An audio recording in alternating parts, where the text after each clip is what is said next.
The shrill screech pierced through the rhythmic clacking of the Emerald Line locomotive as it thundered along the mountainous route.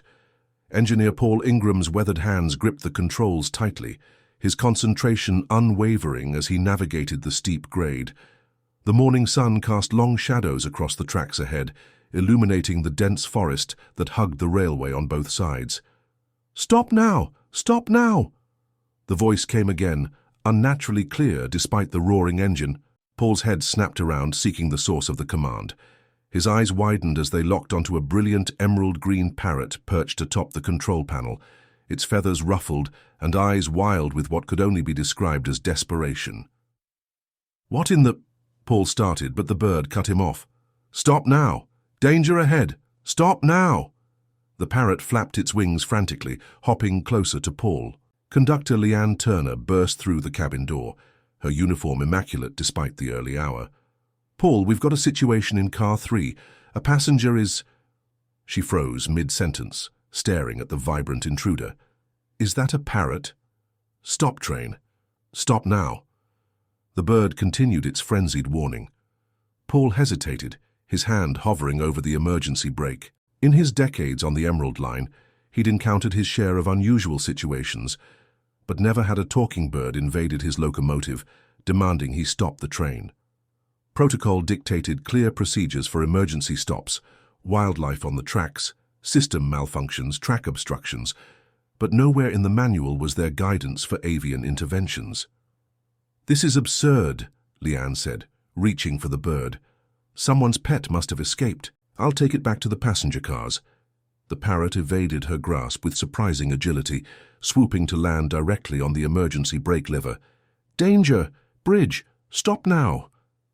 Paul's blood ran cold. The Green River Bridge lay less than a mile ahead, the longest crossing on the entire line, spanning a deep ravine with rushing waters hundreds of feet below. His instincts as an engineer warred with rational thought. Stopping a train without cause meant delays, investigations, paperwork, and potentially a mark on his spotless record.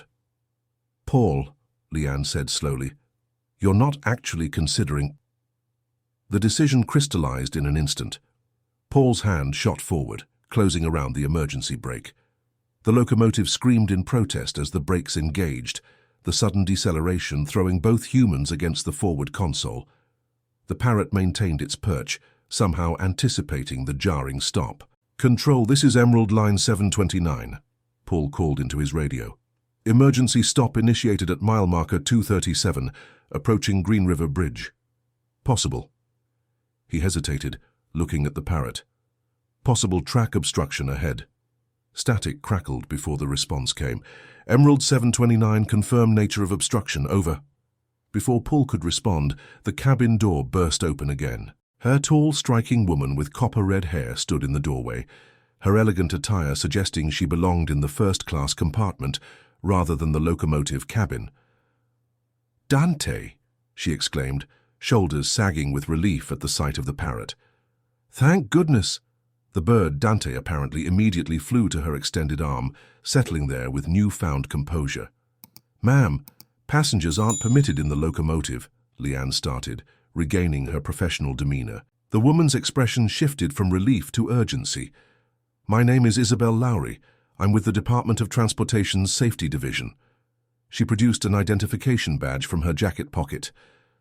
"And I believe your train was about to cross an unsafe bridge." Paul's stomach lurched. "What are you saying?"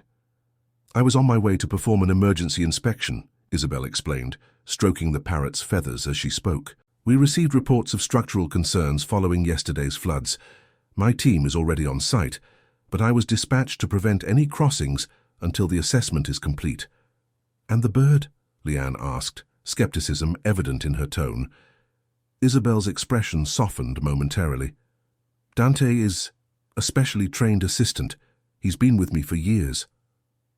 Through the windshield, Paul caught sight of flashing lights near the bridge entrance. A maintenance vehicle was parked on the tracks, and several workers in safety vests were examining the structure. "Emerald 729, do you copy?" The radio crackled again, more insistent this time. Paul grabbed the receiver. "This is 729. We have DOT personnel on board confirming potential bridge instability. We're holding position." There was a pause before Control responded. Confirmed, 729. We're dispatching additional support. Hold your position and await further instructions. As Paul replaced the receiver, a small crowd of curious passengers had gathered at the locomotive door, murmuring questions. Leanne moved to address them, slipping into her role as the face of customer service. Isabel stepped closer to Paul, lowering her voice. Engineer Ingram, I need to ask you something. Did you feel any unusual vibrations in the tracks before you stopped? Paul considered the question. Now that she mentioned it, there had been something, a subtle irregularity in the rhythm, easy to dismiss among the train's normal movements. Maybe, he admitted. Nothing I would have logged, but yes, something felt off. Isabel nodded grimly. That confirms my suspicions.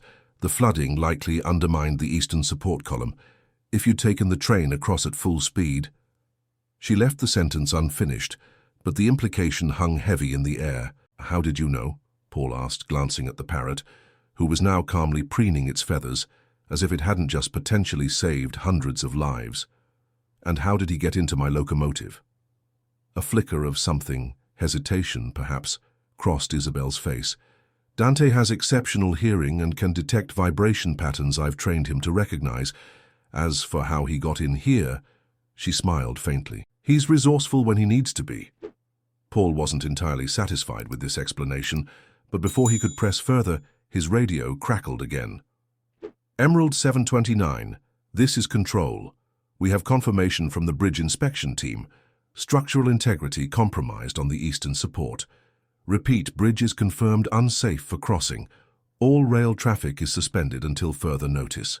You are instructed to remain in position until a backup locomotive can assist with reversal to Pinewood Station. The weight of what had just been averted settled over Paul like a physical force. He looked at the parrot with newfound respect. Well, I'll be damned. Word spread quickly through the passenger cars. What had started as annoyance over the unexpected delay transformed into astonished gratitude as the situation became clear. The train buzzed with conversation, passengers crowding windows to glimpse the bridge and the gathering emergency responders. In the locomotive cabin, Isabel sat with Dante perched contentedly on her shoulder, fielding questions from a now fascinated Leanne, while Paul coordinated with Control. The story they were crafting of a vigilant safety inspector and her specially trained bird was neat, plausible, and satisfying. It just wasn't entirely true. As Isabel answered questions with practiced ease, her mind raced with the implications of what had just happened. Dante wasn't supposed to intervene so directly. Their work was meant to be subtle behind the scenes. This very public display would raise questions that could lead to discoveries she wasn't prepared to explain. Her gaze drifted to the bird, who met her eyes with an intelligence that went far beyond what she had shared with the train crew. Dante hadn't just heard unusual vibrations. He had understood exactly what they meant and had taken decisive action. His vocabulary, limited as it was, had been deployed with perfect clarity for the situation. Isabel's phone vibrated in her pocket. A text from her supervisor. Incident contained. Status report needed ASAP. She typed quickly. Bridge situation confirmed. Train stopped safely. Cover story in place. D was conspicuous. We may have complications. The reply came almost instantly. Maintain narrative. Transport D to secure location when possible. Documentation team en route. Isabel slipped the phone back into her pocket, her professional smile never wavering, as Leanne asked another question about Dante's training program. The parrot nuzzled against her cheek, a gesture that to observers would seem affectionate, but which Isabel recognized as reassurance.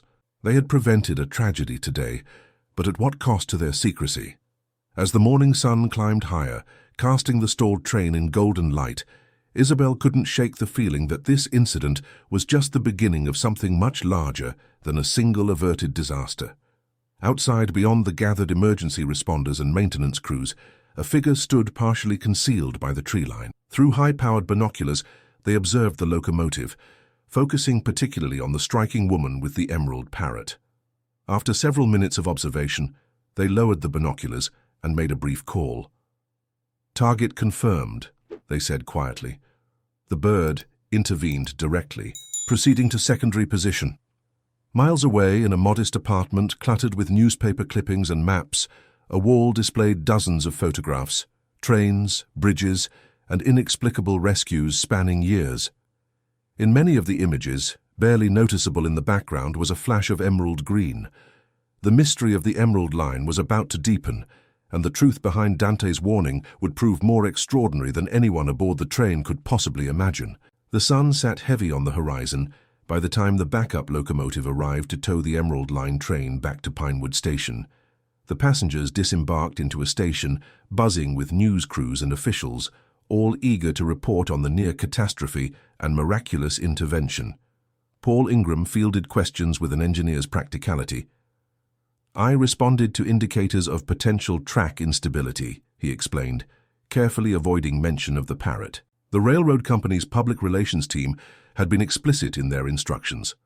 Focus on procedural vigilance, not talking birds. Away from the cameras, in a quiet corner of the station manager's office, Isabel sat with Dante perched silently on her shoulder. The Parrot had maintained an uncharacteristic stillness since their arrival, as though aware of the need for discretion. "Ms. Lowry," the station manager began, setting down 2 steaming cups of coffee, "I've been informed that your presence on our train was unofficial." Isabel accepted the coffee with a nod. "That's correct. My department received alerts about the bridge too late to follow standard notification protocols. I was en route to an inspection when I became aware of the imminent danger." "And your assistant?" The manager's eyes flickered to Dante. "An unconventional but effective training program," Isabel replied smoothly. "Today proved his value." The office door opened, and a man in an immaculate charcoal suit entered without knocking. His silver hair framed a face that commanded attention without effort. "Director Harmon," Isabel acknowledged, rising from her seat. "You've had quite the morning," Harmon said, his voice carrying the weight of authority. He turned to the station manager. "I'll need the room." Once alone with Isabel and Dante, Harmon's composed facade cracked slightly. "This is precisely the situation we've worked to avoid. Your field methods were explicitly designed to prevent public exposure." "Dante acted independently," Isabel countered. "The structural failure was progressing faster than our models predicted. Without his intervention—" "I'm well aware of what was averted," Harmon interrupted. "The question now is containment." He paced the small office. "The engineer, Ingram, he saw everything?" Isabel nodded. "And the conductor, Leanne Turner." Harmon sighed, rubbing his temples. "They'll need to be brought in." "Brought in?" Isabel tensed. "They're civilians, Director. They've done nothing wrong." "And we intend to keep it that way," Harmon replied cryptically. "But they've witnessed something they cannot possibly understand. That makes them vulnerable and valuable." Dante suddenly fluttered from Isabel's shoulder to the windowsill, wings spread in an agitated display. His head swiveled toward the station concourse. "What is it?" Isabel asked, instantly alert. The Parrot's response was a low, guttural sound, unlike his usual vocalizations. Isabel moved to the window, scanning the crowds below. At first, nothing seemed amiss, just the controlled chaos of a station managing displaced passengers. Then she spotted him, a man in a maintenance uniform moving against the flow of the crowd, his gaze methodically sweeping the building's upper floor where they were located. "We have company," Isabel said quietly. Harmon joined her at the window, his expression hardening. "Martin, he's persistent, I'll give him that." "He's been tracking us since the Westlake incident, hasn't he?" Isabel asked, though she already knew the answer. "Among others," Harmon confirmed. "The Foundation has grown bolder since their funding increased." Dante made a soft clicking sound, drawing Isabel's attention back to the window. The maintenance worker had disappeared from view. "We need to move," Harmon decided. "Now." The door opened before they could reach it. Paul Ingram stood in the doorway, his expression a mixture of confusion and determination. "I think you owe me some answers," he said, looking directly at Isabel. "That story about being from the Department of Transportation, I called my brother-in-law who works there. They've never heard of a safety division with trained birds." Harmon's hand moved subtly toward his jacket, but Isabel stepped forward. "You're right, Mr. Ingram. I haven't been entirely truthful. Paul's eyes narrowed. Then who are you? And what's really going on with that parrot? Isabel exchanged a glance with Harmon, a silent negotiation happening in seconds. Finally, Harmon gave an almost imperceptible nod. My name is Isabel Lowry, that much is true, she began. But I work for a private organization called the Sentinel Initiative. We identify and prevent infrastructure failures before they occur. Private? Paul's skepticism was evident. Why would a private company care about public transportation safety? Because the cost of failure is too high, Harmon interjected, both in lives and economic impact. Paul's gaze shifted to Dante, who had returned to Isabel's shoulder. And him. What's his real story? Before Isabel could formulate a suitable explanation, a commotion erupted in the hallway outside. The maintenance worker appeared at the end of the corridor. No longer bothering with his disguise, he walked purposefully toward them, one hand reaching into his jacket. Inside now, Harmon ordered, pulling Paul into the office and locking the door behind him. What the hell is happening? Paul demanded. Martin's happening, Isabel said grimly. He works for people who are very interested in Dante and our program. The bird? Why would anyone... His question was cut short by a sharp rap on the door. Building maintenance, called a voice that was professionally pleasant, yet underlined with menace. We've had reports of an electrical issue in this room. Harmon moved to the office's rear door. We're leaving. Mr. Ingram, I strongly suggest you come with us. Paul hesitated, torn between the bizarre situation unfolding before him and the normalcy of the life he'd known just hours ago. I can't just disappear. I have responsibilities, a job, and you'll return to them, Isabel promised, her eyes conveying a sincerity that cut through his doubt. But right now we need to ensure everyone's safety, including yours. The main door handle jiggled as someone attempted to enter. Then came the unmistakable sound of a key card being swiped. Dante suddenly launched from Isabel's shoulder, circling the room once before landing on a filing cabinet near an air vent. The parrot pecked at the vent cover insistently. Understanding immediately, Isabel moved to the cabinet. Help me with this, she urged Paul. Against his better judgment, Paul found himself assisting her in removing the vent cover. Behind them, Harmon was on his phone, speaking in clipped, coded phrases. You can't be serious, Paul said, as Isabel urged Dante into the vent. We can't fit through there. Not this one, Isabel agreed, already moving toward the rear door where Harmon stood. But it connects to the main system. Dante knows the way. The bird knows the ventilation system? Paul's incredulity was reaching new heights. Dante knows many things, Isabel replied with unexpected gravity.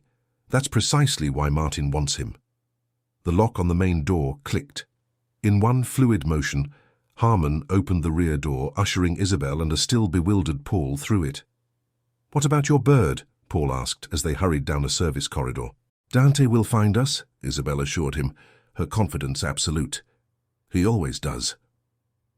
They descended a maintenance stairwell, emerging near the station's loading docks where deliveries were received away from the public areas. A black SUV idled nearby, its driver vigilant but unmarked. Get in, Harmon instructed, opening the rear door. Paul balked. Not until you tell me what's really happening. Why is that man after you? What's so special about that parrot? Isabel glanced back toward the station, clearly torn between security and transparency. Mr. Ingram, what you witnessed today wasn't just a lucky coincidence or even exceptional training. Dante is unique. Unique how? Paul pressed. He sees patterns that humans can't, she explained, choosing her words carefully. Vibrations, frequencies, subtle changes in environment that precede structural failures. We don't fully understand how, but he can predict disasters before they happen, sometimes days in advance. That's, Paul struggled to find the right word, impossible. And yet he knew about the bridge, Isabel reminded him, just as he knew about the tunnel collapse in Westlake last year and the gas line rupture in Franklin before that. Recognition dawned on Paul's face. Those were both prevented by anonymous tips, according to the news. Harmon checked his watch impatiently. This conversation needs to continue elsewhere. A metallic clang from above drew their attention. Dante emerged from a ventilation exit on the building's exterior, swooping down to land gracefully on Isabel's outstretched arm. "Good boy," she murmured, relief evident in her voice. The parrot turned its intelligent gaze to Paul. "Safe now," it said clearly. "Come with." Perhaps it was the absurdity of the situation, or maybe it was the undeniable fact that this bird had indeed prevented a catastrophe earlier that day, but something in that moment broke through Paul's resistance.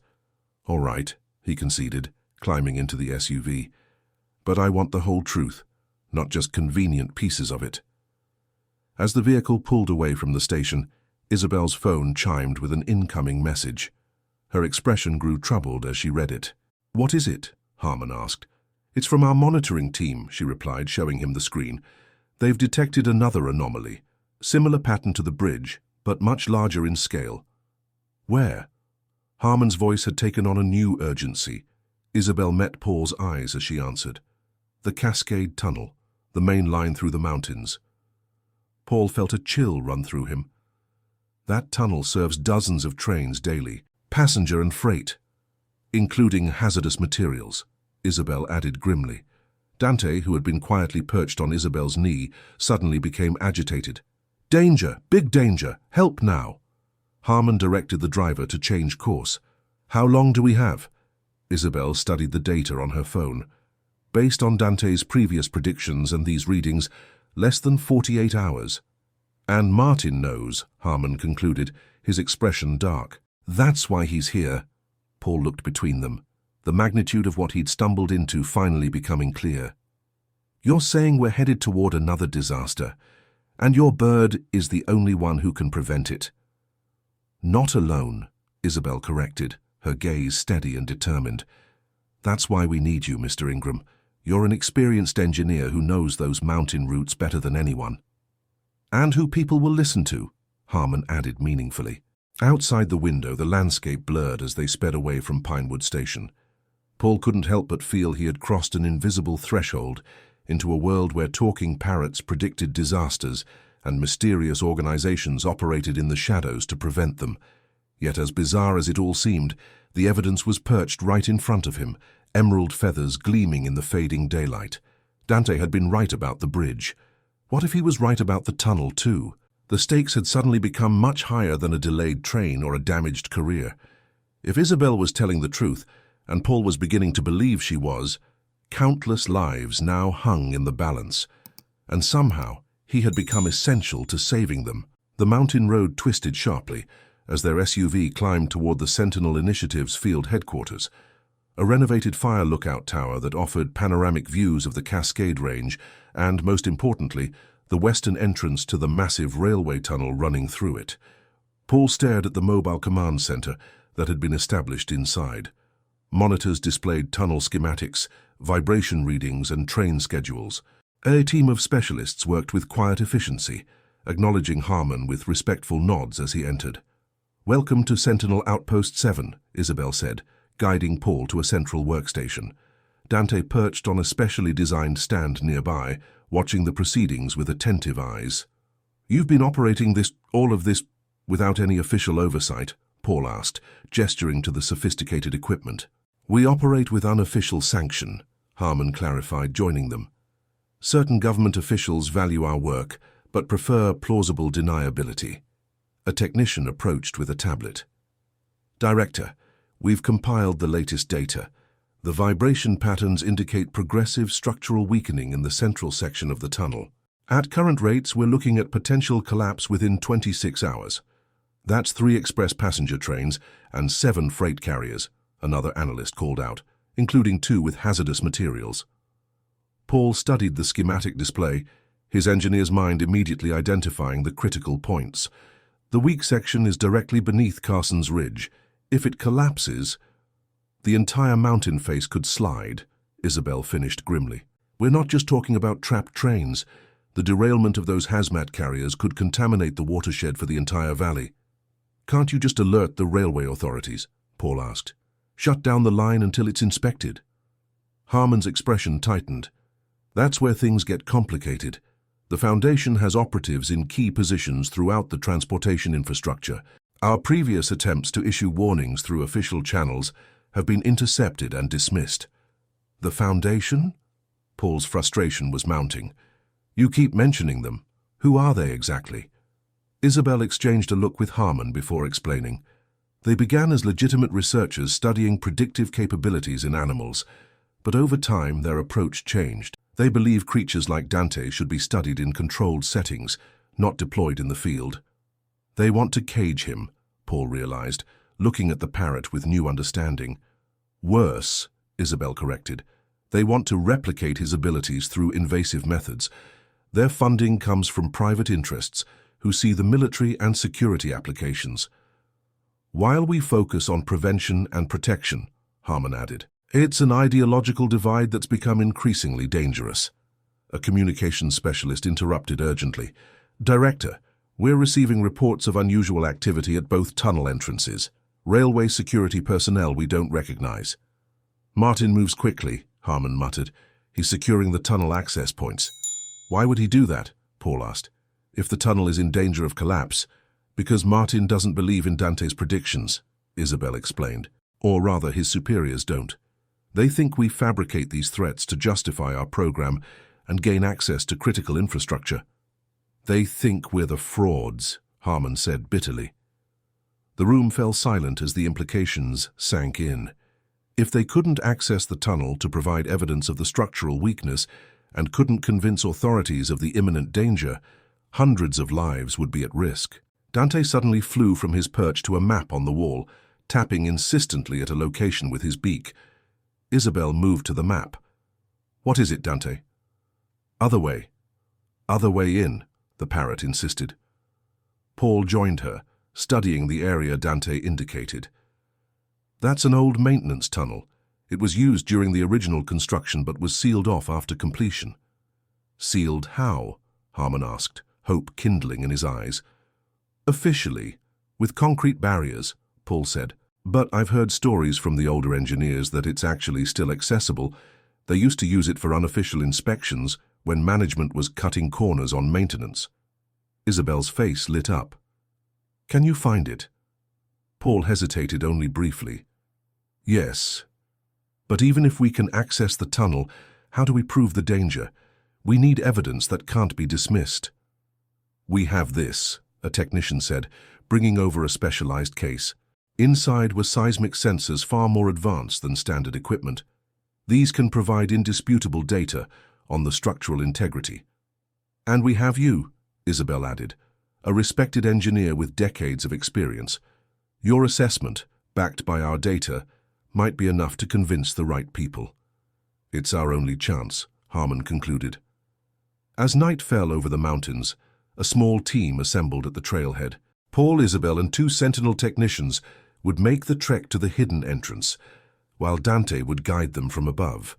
Harmon would coordinate from the command center, working to reach his contacts in federal transportation safety. The Foundation will be watching the main roads, Isabel warned as they shouldered their equipment. We'll need to stay off the established paths. Paul led them through the dense forest, relying on old logging trails and his memory of railway maps. Dante flew ahead, occasionally circling back to ensure they were on course. The parrot's night vision was remarkable, allowing him to navigate the darkness with ease. 2 hours of difficult hiking brought them to a rocky outcropping that, to the untrained eye, appeared to be nothing more than part of the mountainside.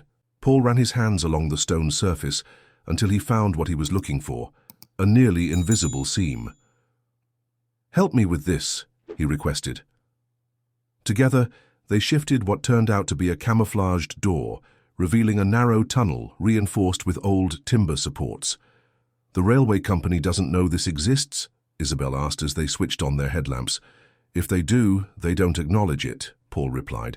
"Too much liability, but it saved lives before when quick inspections were needed." They moved carefully through the passageway, the air growing damp and cool. Dante flew just ahead, occasionally making soft clicking sounds that echoed off the walls. "He's echolocating," Isabel explained when Paul looked curious, another of his unusual talents.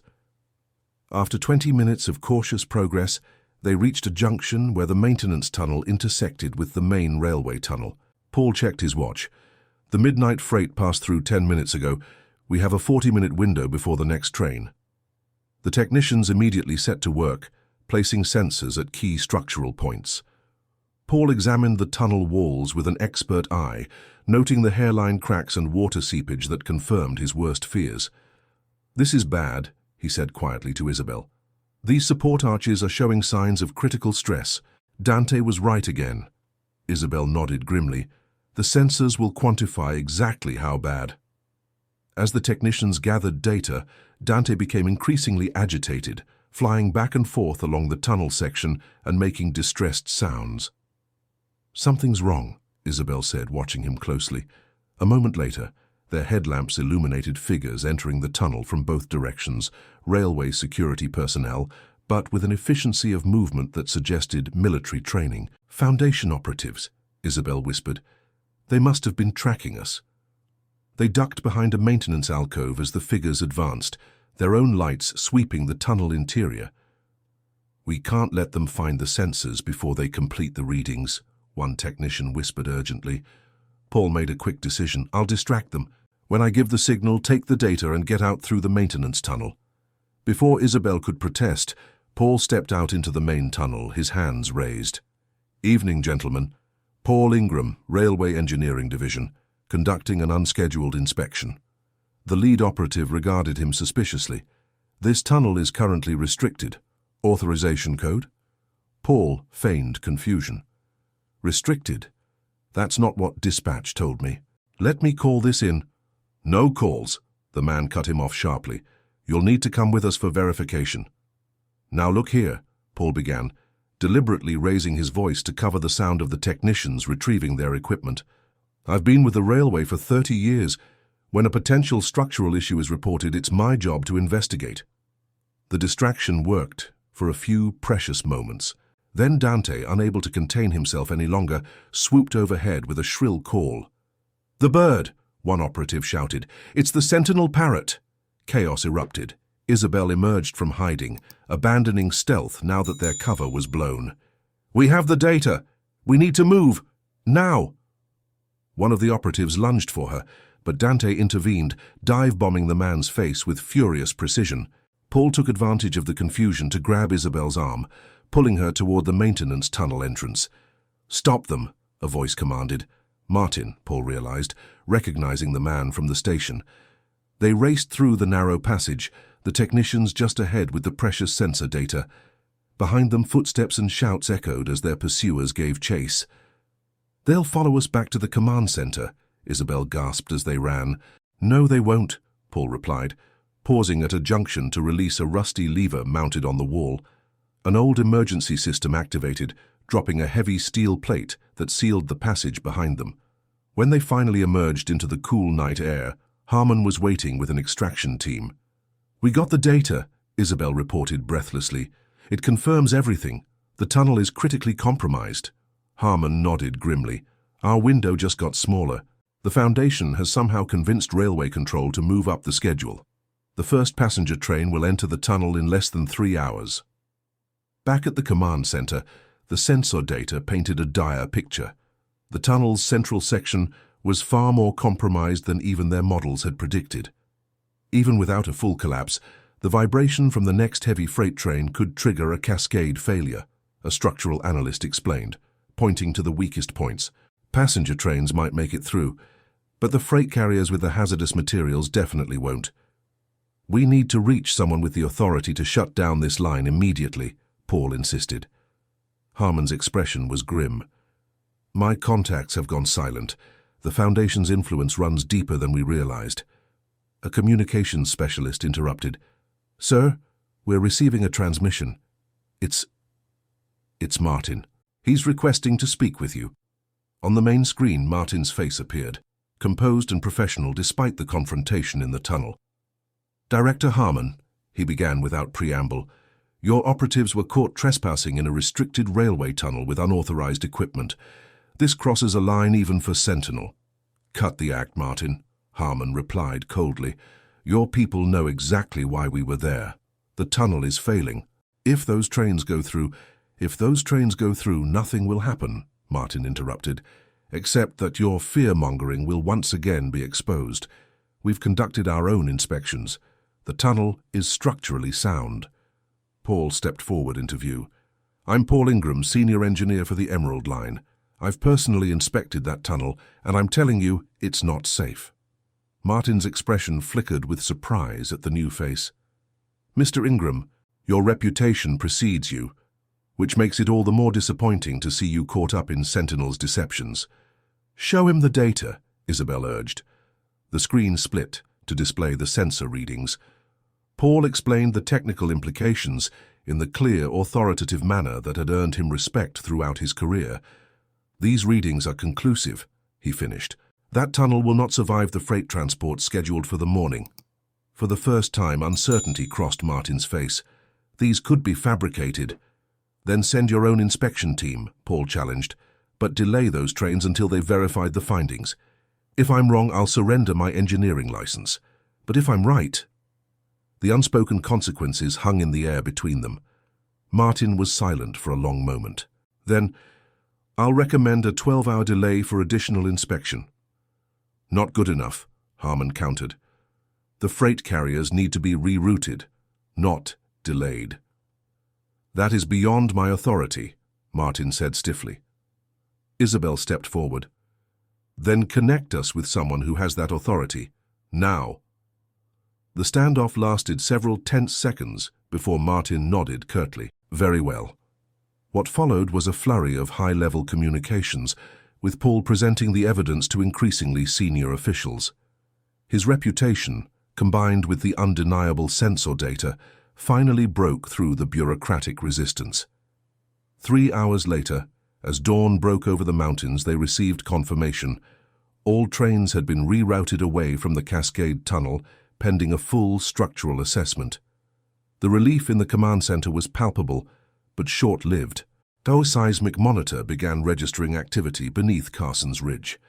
On the screens, they watched in stunned silence as the weakened section of tunnel finally gave way, triggering a landslide that buried a portion of the track under thousands of tons of rock and earth. "If those trains had gone through," a technician whispered. "But they didn't," Isabel said firmly, stroking Dante's feathers as the parrot rested calmly on her shoulder. "They're safe." Later, as emergency crews secured the area and structural engineers began planning the massive repair operation, Paul found himself standing with Isabel at the lookout point, watching the sunrise paint the mountains in golden light. "What happens now?" he asked. "The Foundation will be more cautious in dismissing our warnings," Isabel replied. "At least for a while. This incident was too public, too verifiable to ignore." "And Dante? Will they leave him alone?"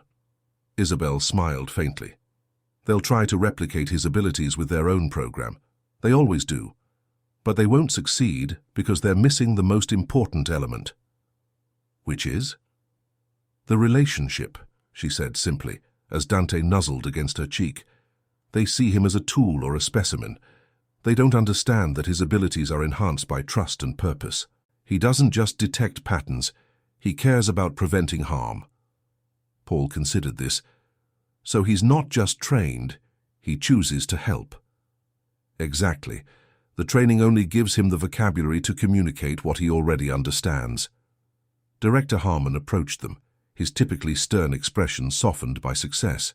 "The Railway Commission is convening an emergency meeting.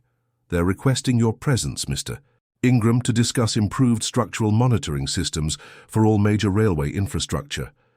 "They want my input?" Paul asked, surprised. "More than that," Harmon replied. "They want to establish a new safety oversight division, with you as its director if you're interested." Paul looked from Harmon to Isabel to Dante, understanding the unspoken offer. "A division that might work closely with certain private initiatives. The arrangement could be mutually beneficial," Harmon confirmed with the ghost of a smile, "provided everyone understands the need for discretion." As Paul considered the proposal, Dante fluttered from Isabel's shoulder to his, regarding him with intelligent eyes. "Safe rails," the parrot said clearly. "Help people." Paul reached up to gently stroke the emerald feathers, finally understanding the extraordinary partnership that had saved so many lives. Not just a bird with unusual abilities, but a creature with genuine compassion, working with humans who shared his mission. "I think we can arrange that," he said, his decision made. In the months that followed, a new era of railway safety quietly took shape. Official reports cited improved monitoring technology and proactive inspections for preventing several potential disasters. Only a select few knew about the Emerald Parrot, who could sense danger before any instrument detected it, or the dedicated team that worked tirelessly behind the scenes. The Foundation maintained its skepticism publicly, but stopped actively interfering with Sentinel operations. Martin occasionally appeared at inspection sites, watching from a distance, but never again attempting to obstruct their work.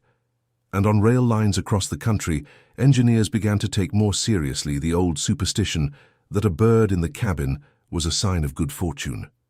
Some even left windows cracked open during pre-departure checks, just in case an Emerald visitor might have something important to share. Paul never regretted his decision to join this hidden world, where talking parrots saved lives and ancient tunnels held secrets.